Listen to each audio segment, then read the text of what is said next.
Welcome to Watch the Bookerman and the third episode of Paul Heyman's TNA 2010. The big shows just keep coming thick and fast. Of course, we had that first week, the 3-hour live special, where we threw all our eggs into that one basket.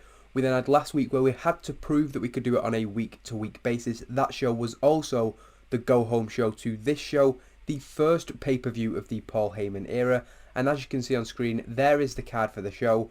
Missing two matches as well. Motor City Machine Guns will face an unnamed team in an open challenge for the TNA World Tag Team Championships, and Desmond Wolfe will go one-on-one with Jeff Hardy. I just forgot to put that on there. It's no other reason that I didn't put it in the pre-booking. And we are in the Impact Zone. That's where the event was held in reality, and I'm going to keep things in the Impact Zone for now. Eventually we'll look to venture out. We've got a little bit more popularity in the Southeast, but not too much of a difference, and we should be getting 18,000 fans for Genesis apparently. We're going to get 1,400. I'm not that bothered about that. The company's got a lot of money. We're going to turn a profit this month. So in terms of keeping it to what they did in reality, we're staying in the Impact Zone for TNA Genesis 2010. We have Korangal versus AJ Styles in the main event, which I think is going to be a really, really great marker to set out what this company is going to be about. And it's pretty much the best match that we can put on at this time. I think it's pretty fair to say that Kurt's the best in-ring guy we've got, and AJ Styles is the TNA World Heavyweight Champion. With that said, let's get into Genesis 2010. And actually, before the show, we've got Abyss versus Eric Young, the defense of Abyss's Global Championship, and he wins the match.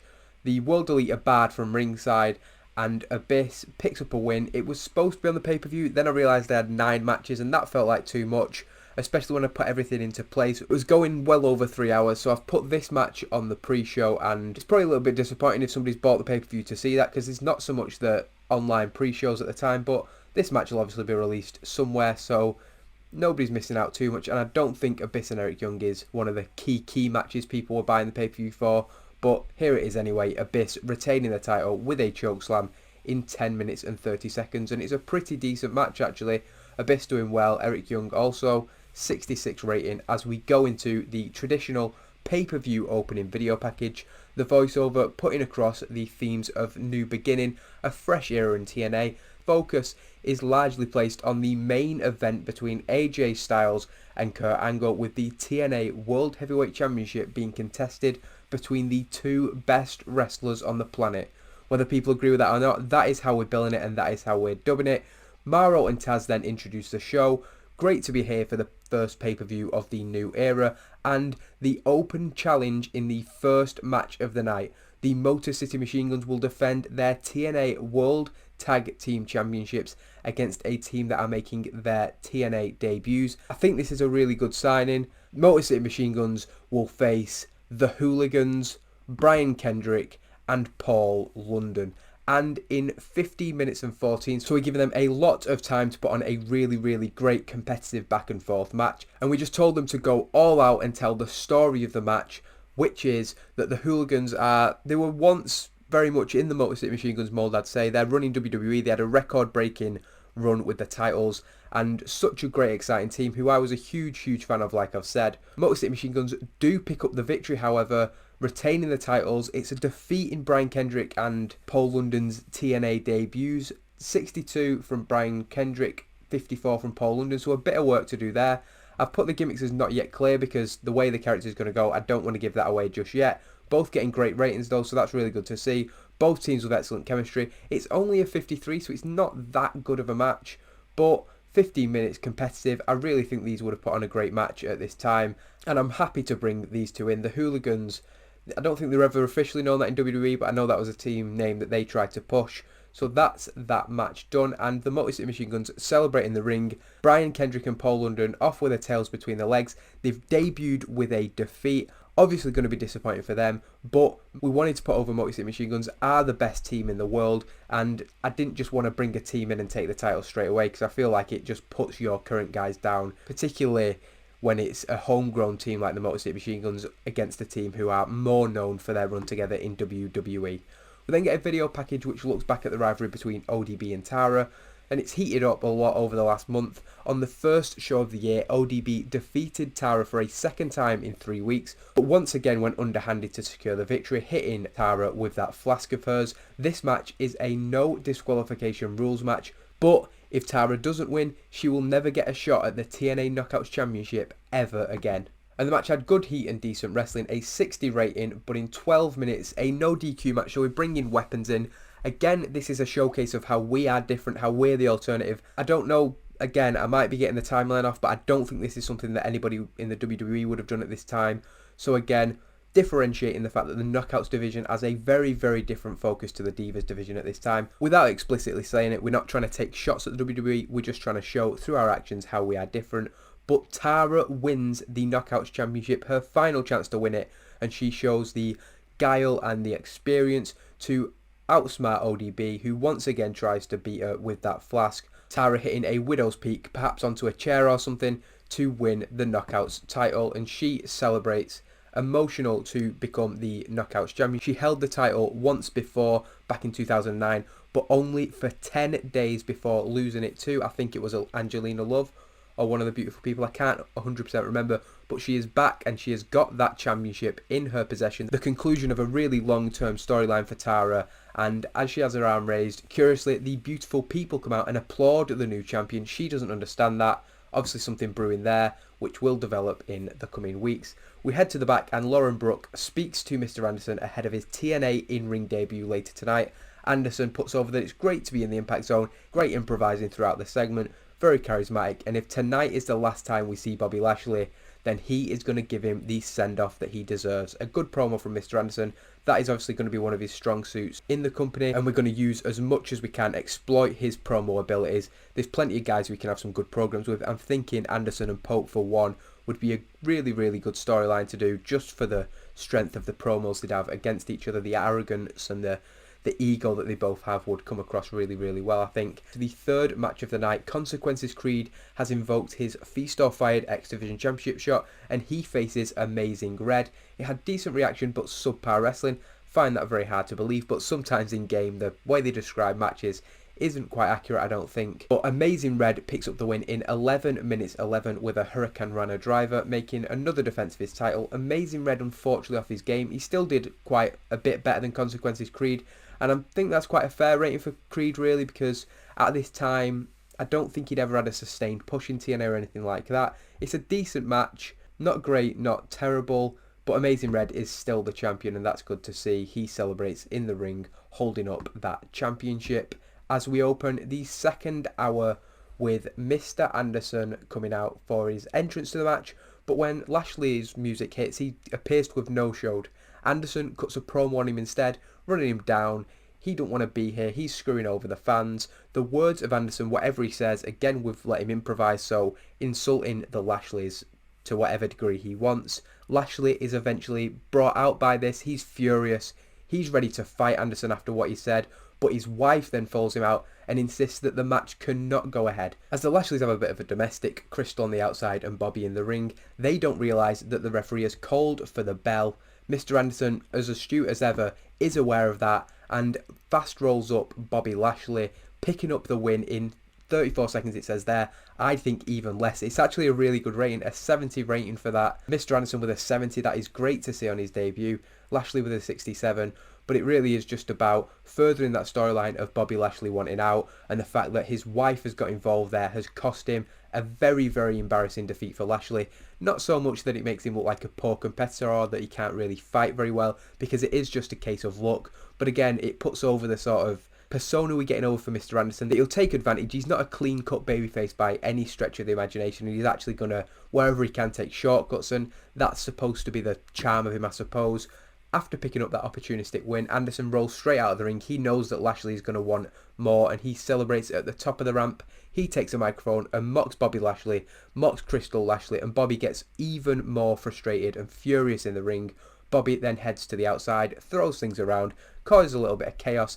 Eventually, he has to be escorted to the back, as the commentators suggest that if this is the end of Lashley in TNA, that certainly isn't how he would have wanted it to go down. So we're leaving it open intentionally there that you could write Lashley out in that way by having him have an embarrassing loss to Mr. Anderson, but you could also have it now that he will not leave with that as his legacy, and maybe that's the reason that he sticks around. So again, leaving it open-ended, even though I do think I have made my decision on the future of Bobby Lashley, and it's another decent segment. So Mr. Anderson has proved to be a really good addition to the roster, I think, considering I was a little bit skeptical at the time when bringing him in. A video package then recaps the rivalry between Samoa Joe and Daniels, which became heated after, or more heated, after it was revealed that Daniels was behind the attacks that Tomko had done on both AJ Styles and Samoa Joe. It was less so on Samoa Joe actually, but Joe's the one who's taken more issue with it because AJ has stuff to get done, particularly defending his title in tonight's main event. On the first show of the year, Joe defeated Daniels in a one-on-one match, but that wasn't all for them two. Joe was not done with Daniels. This match has an added stipulation, just to make it pay-per-view worthy, that if Daniels is defeated by Samoa Joe, Tomko is fired from TNA. What's more, Tomko, who has often helped Daniels in the last month to pick up victories, is barred from ringside for the duration of the match. That's probably not true actually. Daniels has lost pretty much every match since. Tomko has had no benefit to Daniels really in terms of storyline, but of course Daniels wants his heavy and he feels that it's going to help make his career better. Realistically, if you actually look back, Daniels has lost pretty much every match, but that's not what we're going to focus on. This match, Daniels versus Samoa Joe, a superb match, a 70 rating, the best match of the night so far I think. Oh no, equal with that excellent Bobby Lashley and Mr. Anderson match. Samoa Joe with a 79, Daniels with a 74. These two have great chemistry and it deserved better announcing, so Maro letting us down there a little bit. Just going to have a look at what actually, so the stamina of the two guys, we had them go all out for 15 minutes, so something to keep in mind in future. The match sort of has quite a bit of interference and external involvement. Tomko, who is barred from ringside, comes to the top of the ramp, and while he doesn't come down, he is sort of breaking the rule there, but he's sort of getting around it by not actually coming to ringside. He stays at the top of the ramp. Earl Hebner insists that Tomko gets to the back. He's calling on somebody to get rid of him. This is clearly breaking the rules, but this is only a distraction. Samoa Joe focused on Tomko also when Suicide comes out from nowhere and hits Joe with a low blow. Daniels is then able to hit a Angel's Wings to Samoa Joe and pick up the victory in 15 minutes and 40. Not only is Tomko's career saved, but Daniels has picked up a huge win over Samoa Joe on pay-per-view. We did keep Samoa Joe strong, and Suicide seemingly turning heel in this match, which of course, strange considering where the Suicide character has been for the last, he's been sort of a superhero-esque character, but we're obviously developing that story in a different direction. And with Joe down now on the outside, Daniels takes a microphone and speaks to Suicide. He says the time is now. It is time for Suicide to unmask. Suicide peels off his mask to reveal his identity, but there's just another mask underneath the original one. Daniels finds this hilarious. He thinks that he's duped everybody, and he heads up the ramp with the still masked Suicide. They join Tomko at the top of the ramp. The commentators shocked at what has just gone down. Suicide has aligned with Daniels. We now have a three-man group. Seemingly, Tomko, Daniels and Suicide are going to be a huge threat on Thursday nights. Korangal is then interviewed to promote the main event, and he improvises really, really well as he talks about what he had to say to AJ Styles on Thursday night's Impact. He says that it's had a lot of reaction, got a bit of a stir going, but he reiterates he wasn't trying to belittle AJ Styles' accomplishments as the champion at all, and he knows how tough of a challenge AJ is going to be tonight. With that said, Kurt knows that he is the greatest wrestler in the world, and he's going to make that official tonight, the start of a new era. Kurt Angle, the next World Heavyweight Champion. Again, another good promo, another good segment. Really happy with how this show's gone so far. As we go into the sixth match actually, and it is another decent match. Decent reaction from the crowd, but subpar wrestling according to this. Hamada and Awesome Kong making their first defense of the titles. 9 minutes and 43. Kong pinning Taylor Wilde following a sit-out powerbomb. Awesome Kong and Hamada making the first defense of their titles, and we can see from the ratings there, Hamada is somewhat below everybody else, but I do think that's an overness issue rather than her particular ability. Awesome Kong doing really, really well, as did Sarita. Taylor Wilde doing okay, and that is a good match. Promising signs from the knockouts tonight, definitely. I think that over the months, we're going to build these up even more and realistically, I don't want to say they're going to be main eventing, but I do think that that is where we want to get this women's division, because from the signs of the first few months, we can definitely do big things with them. Kong and Hamada celebrating the ring as we go into an interview with AJ Styles, the World Heavyweight Champion, giving his retort to Kurt Angle ahead of their main event match. AJ Styles says that he admits that Angle's words struck a nerve with him because nothing he said was untrue. He admits what happened at No Surrender, but at Bound for Glory, Kurt needs to remember he became the first man to beat Sting, and Kurt knows how hard that is. He failed to do that himself the previous year, maybe the year before, but AJ Styles has proved to the world time and time again that he is a worthy champion in TNA, but he gets it, and tonight he and Kurt have got to raise the bar on World Championship matches. He's going to pin Kurt Angle in the middle of the ring, and there's going to be no excuses, there's going to be no questions. AJ Styles will earn his World Heavyweight Championship. An equally good promo from AJ Styles there. That seems to be the level we get for our good promos, but a good improvisation from AJ Styles. As JB is sending back to ringside, however, Desmond Wolfe walks through the shot and stares down AJ Styles before continuing on his way. Wolfe, of course, since coming to TNA, has made one thing clear. He wants to be the World Heavyweight Champion, and we're just teasing a little thing that may go down in the future. It may not, depending on the results of these two matches that we've got. If Wolfe doesn't beat Jeff Hardy, there's very little chance that he's going to be the number one contender. But again, laying seeds for something that could go down later on. As we go into a video package, just recapping what has happened between Wolfe and Jeff Hardy. It's only a 2-week storyline. Jeff Hardy debuted on the first episode of the year, taking out Wolfe while he complained and ranted in the ring during a promo. Last week, Jeff Hardy wasn't on Impact because Wolfe had taken him out, and the CCTV footage is once again shown Desmond Wolfe driving a ladder into the skull of Jeff Hardy.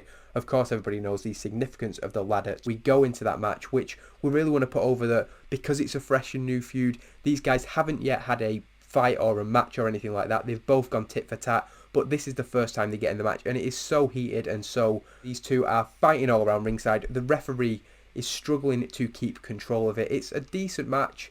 I actually put this to bring the fans down a little bit, which doesn't really fit with what I've just described, but the reason that I'd say it does bring the crowd back down is because it eventually gets so heated that they brawl to the outside, and I really don't like doing this, especially on a pay-per-view, and especially in a match that had fantastic heat and great wrestling. But it's a draw, a double count now. I know it's a bit of a cop-out. I don't want to say I booked myself into a corner. I really wanted to do this match, but I also wanted to extend this storyline further. I didn't feel like Wolfe could lose another match. Having lost to Kurt Angle the last couple of matches that he's had, Jeff Hardy's debut, I didn't want him to lose, but I didn't just want him going over a guy who we've been trying to build up. So I've copped out, basically. But hopefully the segment after the match can make up for it. That's the thinking, was that we could get away with a screw finish because there is a big segment after the match. Despite it being thrown out, the fight obviously is far from over. The two men continuing to brawl around the ringside area. Jeff Hardy was fired up about the attack from last week, and events from the match have only made things worse. Eventually Hardy took control of the situation and set Desmond Wolfe up on the announcer's table. He looked to the fans. We all knew what he was teasing. He went under the ring, producing a pretty large ladder. Jeff Hardy sets up the ladder on the stage, and despite Wolfe having nowhere to go, he somehow escapes the impact. Wolfe doesn't roll out of the way, but this is because the emergence of Brittany, who pushes the ladder down and sends Jeff Hardy off the stage onto a gimmicked part of the stage, because this is only a stunt bump from Jeff Hardy, but it's a big enough fall that while we don't see Hardy's landing, it's very, very clear that he is in severe amounts of pain. Desmond Wolfe is then helped up by Brittany, who is his new manager valet. We were going to do Chelsea, but I forgot to sign her. Brittany was on the roster, despite not really making many appearances for TNA, so she's going to be the valet of Desmond Wolfe going forward. Jeff Hardy is put on a stretcher. It's a fairly long segment because Jeff Hardy has to be helped out of the building. A serious injury for him. So I don't think many people are going to be a fan of the booking of the match, but hopefully having a huge impactful moment and a shocking way to maybe keep Jeff Hardy off screen for another couple of weeks. Hopefully that makes up for it, and Jeff Hardy takes a stump bump on his first pay-per-view. You'd expect no less from him, really. Of course, we're not going to turn away from that. The commentators continue to discuss that serious injury, and they're almost buying for time before leading into the video package for AJ Styles versus Kurt Angle. We want there to be enough time between the two matches that people aren't still thinking about what happened to Jeff Hardy. We see the footage from No Surrender that Kurt Angle referred to, as well as AJ Styles' victory over Sting at Bound for Glory. So we're really going into the history of AJ's title run here. AJ has defended the title on a number of occasions since then. He's beaten Bobby Lashley, Samoa Joe, Christopher Daniels, a few other people, while Kurt Angle has found himself in a rivalry with Desmond Wolfe. They've been joined at the hip since Bound for Glory, really. At Final Resolution and secured on the first show of the year, Kurt Angle became the #1 contender, and he is ready to prove himself. He's getting away from the personal rivalries he's been in, and he wants to be the greatest wrestler in the world. Mr. TNA has other plans, but there's only one way to decide who the best wrestler in the world is, and that is by competing for the TNA World Heavyweight Championship. And it's an exceptional match. Mauro and Owl letting us down is the first thing I've seen. Even Taz letting us down, but that's probably more of a sign of how good of a match it was. And it's an 80 match, so considerably the best match we've put on so far. An 87 from AJ Styles, and 96 from Kurt Angle. Does make me think what could have been. Maybe you've had a kept Mike today. Maybe we would have had another killer segment before it, because it's saying it's gained heat to the storyline, so the storyline maybe not as hot as it could have been. The match was a spectacle, and as you can see, penalised for the lack of heat from Associated segment, which is a little bit disappointing. Sting I've used as a road agent, partly because he has a stake in this match, but also because he's got the best experience, respect, and psychology on the roster. Earl Hebner, I think, is our best referee in this mod, and I'd say the match is fairly similar to what they did in reality. They had great matches, so there's not too much input you can give, but we're not going with the screw job finish that they did. I think they had Ric Flair get involved in reality in this match, and then they went with AJ Styles as Mini Nature Boy. Not going to get bogged down in that, but that really wasn't the direction that I thought was good for AJ at the time. And we're sticking with the fact that he is the best wrestler in the world. His in-ring flashy style, but as the world champion, I think is a really good mix. And the story that I want in the match is Kurt Angle is great, arguably showing the better fundamentals and looking better throughout the match, almost in control of large sections of the match. But whenever he goes for one of his big moves, AJ Styles has an answer, whether it's a German suplex that AJ flips out of, or it's an angle slam that he reverses into an attempted Styles clash, whether it's an ankle lock that he rolls out of into a submission of his own. The idea is that Kurt is so sound fundamentally, but that X factor that AJ Styles has, the fact that he's so quick and agile of a world heavyweight champion, and eventually that is enough for him to pick up the victory. I'm thinking maybe some sort of, I do like the angle slam and the transition into the Stars Clash. I think there's been so many great examples of transitioning to a Stars Clash and making for a really exciting, impactful finish. So whatever they come up with, cold in the ring, so it's their decision. But the finish, AJ Styles, Stars Clash, 1, 2, 3, he is still the World Heavyweight Champion.